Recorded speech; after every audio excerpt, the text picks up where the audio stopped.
Hi, ஒரு நிமிஷம் யோசிச்சு பாருங்க. உலகம் முழுக்க ஒரே பிரச்சனையா இருக்கிற மாதிரி செய்திகள்லாம் பார்க்கும்போது, நம்மளோட பணத்தை நம்ம முதலீட்டை என்ன பண்றதுன்னு ஒரு பயம் வருதுல்ல? அத பத்தி தான் இப்ப நாம பார்க்க போறோம். இப்படி ஒரு குழப்பமான சூழ்நிலையில உங்க இன்வெஸ்ட்மெண்ட்ஸ பத்தி நீங்க என்ன நினைக்கிறீங்க? தினமும் நியூஸ் பார்க்கும்போது மனசுக்குள்ள ஒரு சின்ன பதட்டம் வருதுல்ல, அது ரொம்பவே சகஜம்தான். ஆனா அந்த பதட்டத்துக்கு பின்னாடி ஒரு முக்கியமான காரணம் இருக்கு. சும்மா கற்பனை பண்ணி பாருங்க.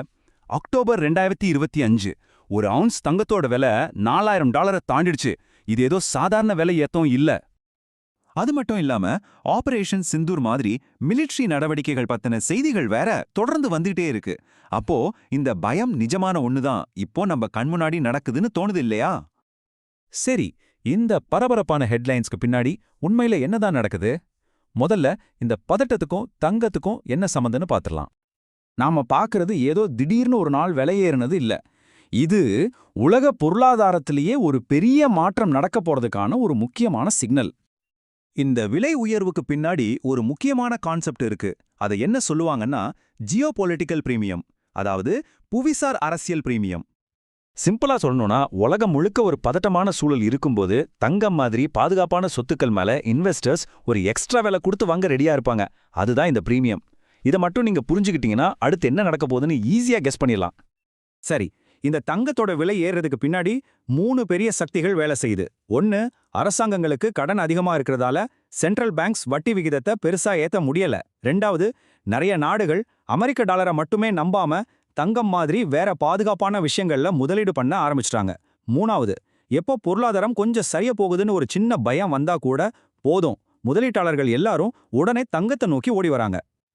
அப்போ இந்த புது சூழ்நிலையில யாரு பெரிய பிளேயர்ஸ், அவங்க என்ன செஞ்சிட்டு இருக்காங்க வாங்க பார்க்கலாம்.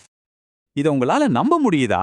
கடந்த 3 வருஷத்துல மட்டும் உலகத்துல இருக்கிற சென்ட்ரல் பேங்க்ஸ் எல்லாம் சேர்ந்து கிட்டத்தட்ட 3000 டன் தங்கம் வாங்கியிருக்காங்க.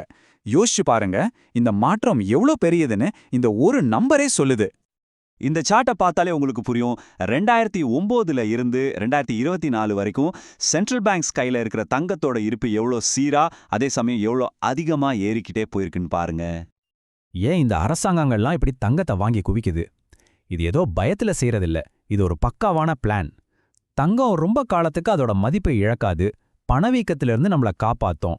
முக்கியமா ரஷ்யா மேல தடைகள் போட்டதுக்கு அப்புறம் தங்கம் இருந்தா எந்த தடையும் சமாளிக்கலான்னு ஒரு நம்பிக்கை வந்திருக்கு.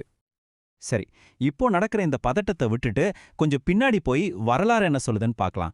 இந்த டேட்டாவை பார்த்தா உங்க கவலை கண்டிப்பா குறையும். இப்போ நடக்கிறது ஒன்றும் புதுசு இல்லைங்க. கார்கில் போர்ல ஆரம்பிச்சு இன்னைக்கு வரைக்கும் இந்திய பங்குச்சந்தை இது மாதிரி எத்தனையோ சண்டைகளை பார்த்திருக்கு, அதுலேருந்து மீண்டும் வந்திருக்கு. வரலாறு நமக்கு கத்துக் கொடுக்கிற பாடம் இதுதான்.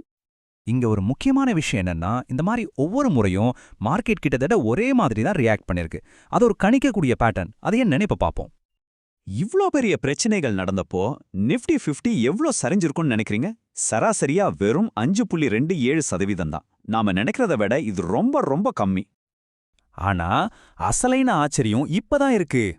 அந்த சின்ன சரிவுக்கு அப்புறம் அடுத்த 6 மாசத்துல மார்க்கெட் சராசரியா 35%க்கும் மேல வளர்ந்திருக்கு. இது ஒரு மிரட்டலான கம்பேக் இல்லையா? ரொம்ப பிரபலமான ஒரு பழமொழி இருக்கு, திட்டமிட தவறுபவர்கள் தோல்வியடைய திட்டமிடுகிறார்கள்னு. இங்க அது 100க்கு 100 பொருந்தும். பிரச்சனை என்னன்னு புரிஞ்சுக்கிட்டோம். இப்போ அதுக்கான தீர்வை பார்க்கலாம். சரி, உங்க முதலீடுகளை இந்த மாதிரி அதிர்ச்சிகள்ல இருந்து காப்பாத்துற ஒரு ஷாக் அப்சார்பர் மாதிரி ஒரு விஷயம் இருக்கு. அதுதான் டைவர்சிஃபிகேஷன், அதாவது பல்வகைப்படுத்தல். அதை பத்தி பார்க்கலாம். போர்ட்ஃபோலியோ டைவர்சிஃபிகேஷன்னா என்ன? ரொம்ப சிம்பிள். நம்ம எல்லா முட்டையும் ஒரே கூடையில வைக்கக்கூடாதுன்னு சொல்லுவாங்க இல்லையா? அதுதான் இது. நம்ம முதலீடுகளை பல இடங்கள்ல பிரிச்சு போடுறது. இதனால ரிஸ்க் குறையும். ஒரு டைவர்சிஃபைட் போர்ட்ஃபோலியோன்னா இப்படி தான் இருக்கும். கொஞ்சம் உள்நாட்டு பங்குகள், கொஞ்சம் வெளிநாட்டு பங்குகள், கொஞ்சம் பாண்ட்ஸ், அப்புறம் கொஞ்சம் குறுகிய கால முதலீடுகள்னு பிரிச்சு வைக்கிறது தான் புத்திசாலித்தனம். ஃபிடெலிட்டியோட இந்த டேட்டா ஒரு முக்கியமான உண்மையை சொல்லுது. இங்க பாருங்க, ரொம்ப ரிஸ்க் எடுத்து 85% பணத்தை பங்கு சந்தையில போட்ட ஒரு போர்ட்ஃபோலியோவுக்கு மோசமான நேரத்துல 61% நஷ்டம் வந்திருக்கு. ஆனா ஒரு பேலன்ஸ்டு போர்ட்ஃபோலியோவை பாருங்க, நீண்டகால ரிட்டர்ன்ஸ்ல பெரிய வித்தியாசம் இல்ல, ஆனா அந்த சரிவு ரொம்பவே கம்மியா இருந்திருக்கு. அப்போ இதிலிருந்து நாம கத்துக்க வேண்டியது என்னன்னா, மார்க்கெட்ல வர்ற ஒவ்வொரு சின்ன சரிவையும் தவிர்க்கிறது நம்ம நோக்கம் இல்ல, அப்படி கணிக்கவும் முடியாது. ஆனா எந்த ஒரு பெரிய சரிவு வந்தாலும் அதை தாங்கி நிக்கிற மாதிரி ஒரு வலுவான போர்ட்ஃபோலியோவை உருவாக்குறது தான் நீண்ட கால வெற்றிக்கான ஒரே வழி. கடைசியா நீங்க உங்களே கேட்டுக்க வேண்டிய ஒரே ஒரு கேள்வி அதுதான். உங்க போர்ட்ஃபோலியோ தினமும் வர நியூஸ் ஹெட்லைன்ஸை பார்த்து பயந்து உருவாக்குனதா இல்ல உங்களுடைய நீண்ட கால இலக்குகளை மனசுல வச்சு கட்டினதா? நல்லா யோசிச்சு பாருங்க.